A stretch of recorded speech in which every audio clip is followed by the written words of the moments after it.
Hi friends, ఏంది పిచ్చి పిచ్చి బొమ్మలు అనుకుంటున్నారా? ఇది నేను ఇంట్లో క్లే తయారు చేసుకొని వాటితో బొమ్మలు చేశాను. అది ఏం బొమ్మ ఏందనేది నేను చెప్తే కానీ మీకు అర్థం కాదులేండి. అంత బాగా వచ్చాయి. మీరు నవ్వుకోకుండా ప్రశాంతంగా చూడండి, నేను చెప్తాను. ఇది టెడ్డీ బేర్ బొమ్మ, ఇది మష్రూమ్. అట్లా అనిపిస్తుంది, ఇది ఒక్కటే అనుకుంటా, ఐ థింక్ సో. ఇది ర్యాబిట్, అట్లా లేదు కదా. సరే, నెక్స్ట్ టైం ట్రై చేస్తా.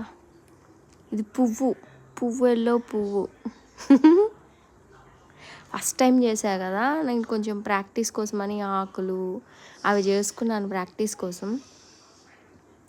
కానీ ఇవి ఆరిన తర్వాత చాలా స్ట్రాంగ్ అయిపోతాయి. ఒక స్టోన్ లాగా సౌండ్ కూడా వస్తాయి, టప్ టప్ అని కింద పడితే. అలా ఉంటాయన్నమాట, అంత బాగుంటుంది. మీరు కూడా ట్రై చేయాలంటే ట్రై చేయొచ్చు. ఇది ఫ్లవర్, లీఫ్, టార్టాయిస్. ఇదైతే అంత లేదులేండి, అడ్జస్ట్ అవ్వండి.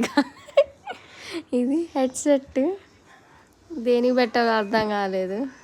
ఇది పిచ్చుకనా, డక్కునా, లేకపోతే కోడి పిల్లనా అనేది మీరే చెప్పాలి. పక్కన గ్రీన్ కలర్లో ఉన్నది పువ్వు, అది కూడా గ్రీన్ కలర్లో ఉంది, కానీ వీడియోలో మాత్రం బ్రౌన్ కలర్ కనబడుతుంది. అది ఏమిరా నాయన అనేది నాకు కూడా తెలియదు. ఆ చిన్న పక్కన ఉన్న ఒక బొమ్మ అది ఏంటిదో కూడా మీరే చెప్పాలి. బ్లూ కలర్లో ఉన్నది మాత్రం డోరేమాన్ బొమ్మ. ఇంకా అవకాడో కూడా చేశాను, కొన్ని ఫ్రూట్స్ చేశాను. మా వాడు చిన్న బాబు ఉన్నాడు నాకు, వాడు అటు రేసి ఎక్కడెక్కడో పడేసాడు. ఏదో బొమ్మలు ఏదో బాగా వచ్చినట్టు దానికి ఒక పిన్ను పెట్టి ఏదో కీచైన్లా తయారు చేద్దామని ఆ పిన్ను కూడా కూర్చున్నా నేను దానికైతే. కామెడీగానే ఉంది, బట్ నేను ఫస్ట్ టైం ట్రై చేశాను కాబట్టి మీరు నన్ను మెచ్చుకోవాలి, ఓకేనా? Thank you.